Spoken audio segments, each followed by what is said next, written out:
اللہ فرماتا ہے کہ ہم دودھ کہاں سے نکالتے ہیں، دودھ کہاں سے آتا ہے؟ قرآن فرماتا ہے من بین فرث و دم، گوبر اور خون کے بیچ سے۔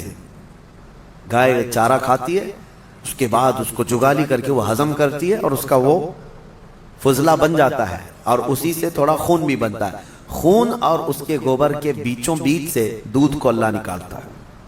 اللہ فرماتا ہے من بین فرث و دم لبنا خالصا، خالص دودھ نکلتا ہے، نہ اس میں گوبر کا اثر آتا ہے نہ خون کا اثر آتا ہے، اور نہ ہی کسی گائے کو چیر کر کے دیکھ لو کہ کوئی فلٹر اندر رکھا ہوا ہے۔ کون سی مشین لگی ہوئی ہے؟ کون سی مشین لگی ہوئی ہے کہ اس دودھ کو صاف کر کے، یعنی اس میں خون کے ذرات ہیں تو الگ کر دے، گوبر کے ذرات ہیں تو الگ کر دے؟ میاں رنگ بھی نہیں آتا اور نہ ہی مزہ آتا ہے۔ دودھ کے اندر کبھی خون کا مزہ آیا؟ دودھ کے اندر کبھی گوبر کا مزہ آیا؟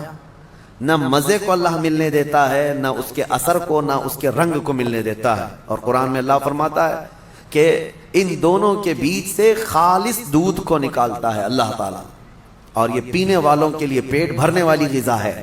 ایک اس کا ذکر ہے اس جانور کا، اور دوسرا مکھی کا، کہ مکھی جو ہے یہ عبرت کی چیز ہے، شہد کی مکھی۔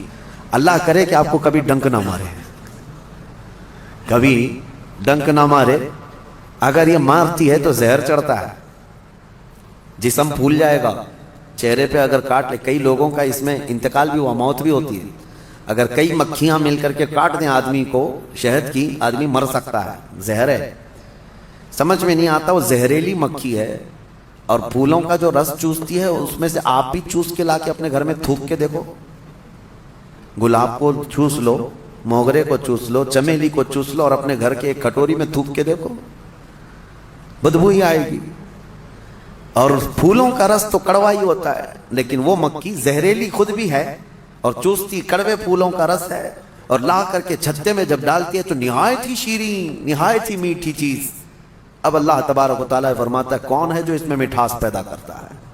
کون ہے اس کو مٹھاس پیدا کرنے والا؟ کون ہے؟ وہ خالق کائنات ہے، جو پھولوں کو رنگ دیتا ہے اور شہد کی مکھی کے منہ میں مٹھاس دیتا ہے۔ اب اسی کو کہا گیا ہے یہ عبرت کی چیز ہے۔